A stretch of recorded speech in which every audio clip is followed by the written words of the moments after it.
Om Swastiastu, Assalamualaikum warahmatullahi wabarakatuh, Shalom, salam menyajikan Namo Buddhaya. Perkenalkan, saya Agatha Dewan Ayu Budaya, pembimbing Pemasyarakatan ahli pertama pada Balai Pemasyarakatan Pros 2 Karangasem.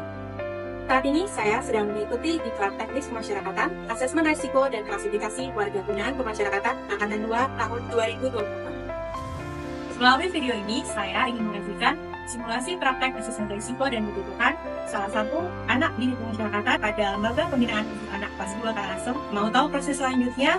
Mari kita simak bersama. Tahap persiapan dimulai dengan koordinasi ke LPKA untuk menentukan subjek asesmen serta mendapatkan berkas-berkas anak binaan guna mempelajari kondisi maupun latar belakang tindak pidananya. Peserta kemudian mulai melakukan studi dokumentasi berkas anak, mengumpulkan informasi dari sumber lain, membuat panduan wawancara, lalu mengonsultasikan hasil studi dokumen dengan mentor yang diakhiri dengan penandatanganan surat perintah tugas pelaksanaan asesmen oleh mentor. Peserta juga mengikuti kegiatan coaching oleh pendamping untuk memperoleh arahan bagi pelaksanaan kegiatan pada tahap selanjutnya. Setelah menyiapkan semua peralatan yang diperlukan, peserta kemudian menuju LPKA Karangasem untuk memulai tahapan pelaksanaan asesmen resiko dan kebutuhan bagi anak binaan. Setibanya di LPKA, peserta menyerahkan surat tugas dan berkoordinasi dengan Kasubsi Registrasi untuk proses pemanggilan anak binaan yang akan diasesmen. Halo, selamat pagi. Bu. Ya, jadi tadi habis dari apa kegiatannya? Sama saja kamu. Jadi apa? Tingkatan di sini. Hari ini sehat? Alhamdulillah sehat. Ibu sendiri? Ya, kemudian sehat. Oke, perkenalkan saya Bu Agatha Dewan Ayu, saya dari Karangasem. Ini apa? Ya, Abi. Adi. Saya enak belum? Abi kan? Oke, jadi saya akan menjelaskan tentang apa yang akan kita jalani hari ini. Ya, nanti kita akan ngobrol, ngobrol berbeda dan sekarang nanti jadi ya, kita akan berarti seperti yang itu tentang sejak ini. Karena apa yang kita tapi kan di Bogor. Nanti mungkin belum pernah dilakukan dulu. Jadi masih kayak ini di jadi ini aja yang kita bisa lakukan. Jadi saya berharap nanti bisa ngobrol sedikit tentang tiga saja kita. Oke, siap? Tadi. Ya, jadi tadi Abdillah sudah menceritakan terkait hal-hal pendidikan, dunia kerja dan sebagainya, juga pengalaman tentang alkohol, narkotika, di LPKA. Nah, kira-kira ada nggak faktor-faktor lain atau hal lain yang mesti ingin kamu ceritakan? Berarti segala yang sudah diceritakan kepada saya. Peserta juga melakukan wawancara terhadap teman-teman sekamar anak, wali pemasyarakatan, maupun petugas dari subseksi penegakan aturan dan disiplin dan juga pembinaan dengan tujuan untuk mengetahui persepsi orang sekitar terhadap anak, perkembangan sikap dan perilaku anak, sekaligus untuk meng-cross-check kebenaran informasi yang telah anak binaan berikan kepada peserta.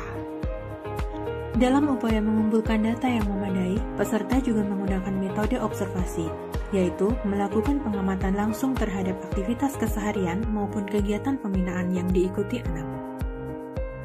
Tahap pelaporan dimulai dengan mengumpulkan dan merekap seluruh data-data hasil asesmen yang dibutuhkan dari catatan wawancara, rekaman, data sekunder, maupun keterangan dari petugas LPKA.